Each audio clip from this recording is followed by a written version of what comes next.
அனைவருக்கும் வணக்கம். இது ஒரு அற்புதமான உச்சிஷ்ட கணபதியினுடைய காலச்சக்கரம். நான் உங்கள் மலையாள மந்திரிகர் என் சந்திரகுமார். இன்னைக்கு இந்த காணொலியில நம்ம என்ன பார்க்க போறோம் அப்படின்னா, மலேசியாவில் இருக்கக்கூடிய என் அன்பு சொந்தங்கள் தமிழர்களினுடைய வாழ்வாதாரத்தை முன்னிட்டு இந்த காணொலி. இன்னைக்கு மலேசியாவுக்கு போயிட்டு ரொம்ப நாளா, மலேசியாவுக்கு நான் வந்துட்டேன் சாமி, 30 வருஷமா இருக்கேன், 20 வருஷமா இருக்கேன், 50 வருஷமா இருக்கேன், ஒன்றும் பெருசா சாதிக்கல, பெரிய முன்னேற்றம் இல்லை, தொழில் தொடங்கினேன், நான் நட்டத்துல போயிட்டு அதை பண்ணினேன் இதை பண்ணினேன் அப்படி இப்படின்னு சொல்றாங்க. அப்ப ஒரு சில பேரை விசாரிக்கும் போது எனக்கு குலதெய்வம் யாருன்னு தெரியல.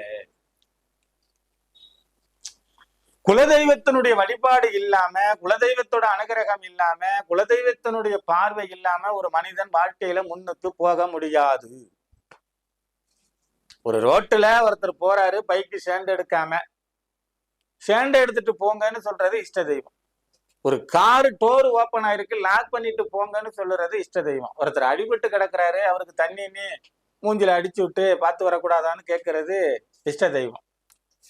ஆனா இதே நேரத்துல ஒரு பைக்கில போற ஆளை நெரிச்சு தலையில 2 தட்டு தட்டி அறிவில்லை ஸ்டாண்ட் எடுத்துட்டு போன்னு சொல்றதுதான் குலதெய்வம் உரிமை.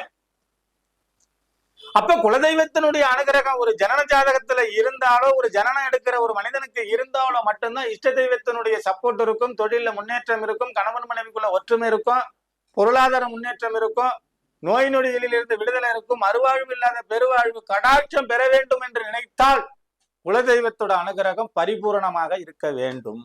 குலதெய்வம் எனக்கு தெரியல சாமி, அந்த பிரச்சனை தான் இருக்குன்னு நினைக்கிறீங்க, நம்மள தொடர்பு கொள்ளுங்க. சிறிய காணிக்கையின் பேர்ல உங்க குலதெய்வம் 50 வருடங்களுக்கு முன்னாடி இருந்தாலும் சரி, 100 வருடங்களுக்கு முன்னாடி இருந்தாலும் சரி, இந்த ஊர்ல தான் இருக்காங்க, இங்கதான் சொந்த பந்தம் இருக்கு, இதுதான் உங்க குலதெய்வம்னு காமிச்சு கொடுக்கப்படும். சில முறைகளை நான் சொல்லி தருவேன். அது பிரகாரம் நீங்க ஃபாலோ பண்ணும் பொழுது குலதெய்வத்தை நீங்க தெரிஞ்சுக்கலாம். குலதெய்வத்தை தெரிஞ்சதுக்கு பிறகு என்ன பண்ணணும்? குலதெய்வம் கோயிலுக்கு போகணும், பொங்க வைக்கணும், கிடா வெட்டணும், வழிபாடுகள் பண்ணணும். சில குலதெய்வம் சைவ முறையிலும் இருக்கு, அசைவ முறையிலும் இருக்கு. சரியா? சைவ வழிபாடுன்னா பொங்கலுங்கள் வச்சு மாவிளக்கு போட்டு வழிபாடு பண்ணிட்டு வந்ததுக்கு பிறகு வாழ்க்கையில பெரிய மாற்றத்தை பார்க்கலாம். அசைவ தெய்வம் அப்படின்னா ஒரு கடா வெட்டி பொங்க வச்சு கோயிலுக்கு போயிட்டு வந்ததுக்கு பிறகு உங்க வாழ்க்கையில மாற்றத்தை பார்க்கலாம். குலதெய்வத்தோட அனுகிரகம் ரொம்ப முக்கியம். குலதெய்வம் கோயிலுக்கு போகணும். குலதெய்வம் இருந்தா மட்டும்தான் கோடி பாவங்களுடைய சாபங்கள் போகும். இல்லைன்னா நீங்க என்னதான் முக்கு சக்கரம் போட்டாலும், என்னதான் உருண்டாலும் பலிதம் இருக்காது, பலன் இருக்காது. உடம்பு பூரா எண்ணெயை தடவிக்கிட்டு உருண்டாலும் ஒற்ற மண்ணு தான் ஒட்டும்.